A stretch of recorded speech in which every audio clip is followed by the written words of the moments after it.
reading a book like the Shogun gives me a kind of effervescent enthusiasm towards everything Japan related. But if I learned anything from the book, it is the value of patience. So let's begin by settling down with a nice cup of tea.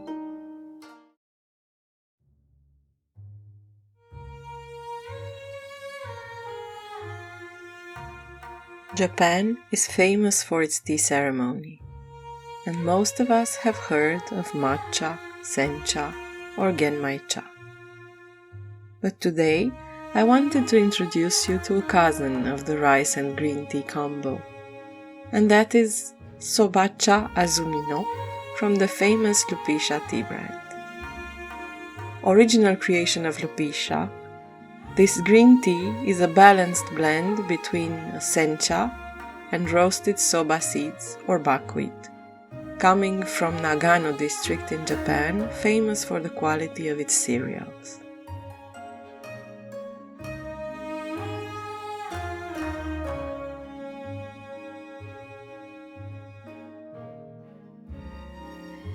Visually, the aspect of this infusion is a limpid yellow with aromas of black corn and mellow green tea.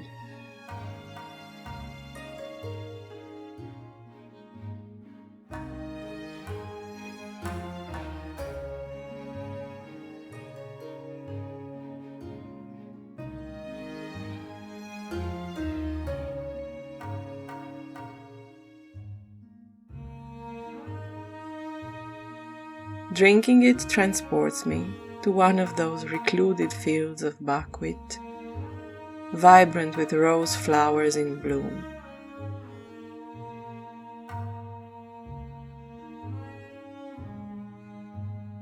The rain has passed, but there is still a fine mist on the horizon.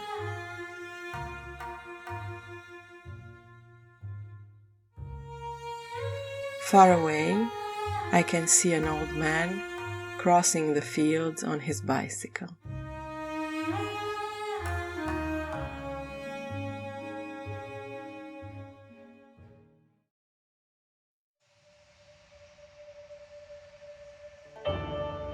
My mind is now relaxed and my spirit bewitched by the tea gene.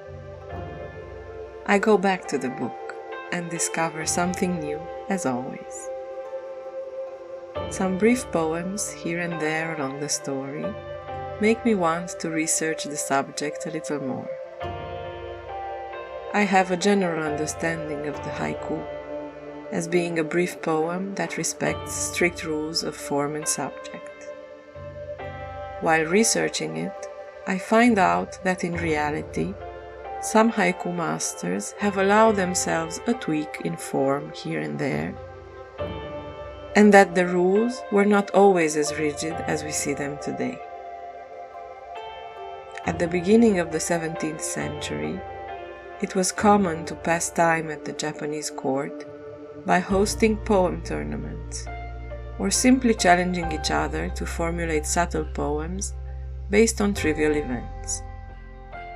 Such situations are wonderfully described in the book.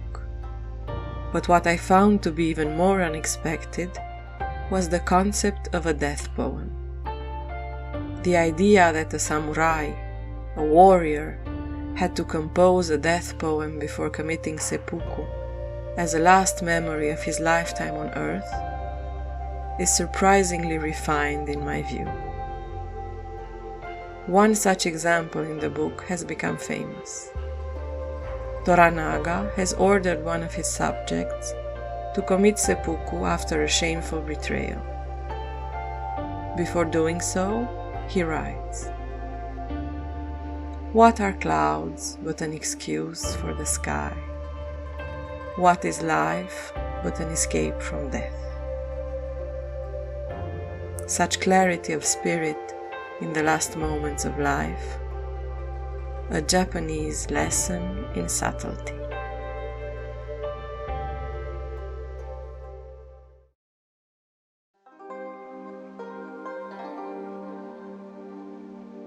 One of the favorite subjects of haiku poetry is the crane.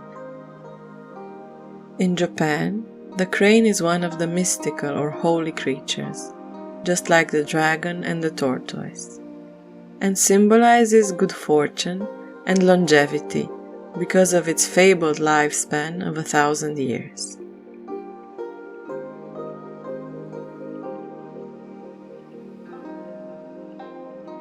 In the new year dawn, solemn and deliberate, tall cranes go marching.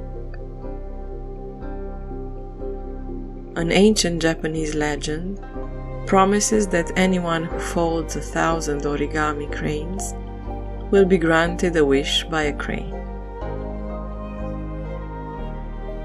And since every wish starts with a single crane, let's play along.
To end on a sweet note, I decided my Japanese afternoon is well deserving of a matcha panna cotta.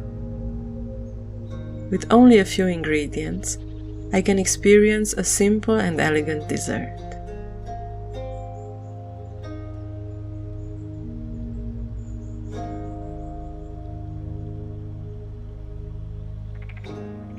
Start off with some double cream, sugar and matcha tea.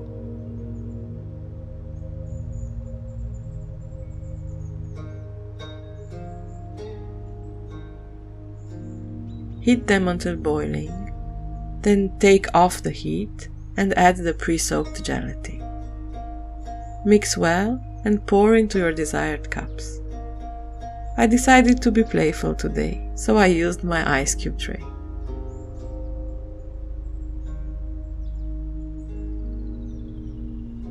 Matcha desserts really enjoy the company of raspberries, so please indulge.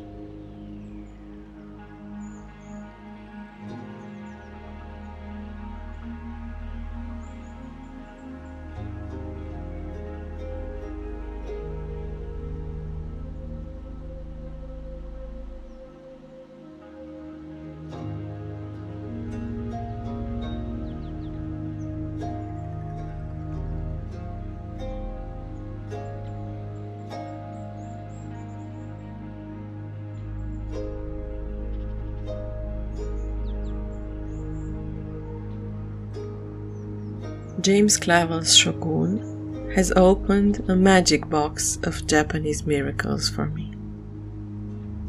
Sometimes, a book takes you to another, or to a different type of writing, as I have been offered the perfect opportunity to mix poetry with novels, origami with tea, and have the feeling of bringing a small part of Japan into my home. I hope you've enjoyed my ritual.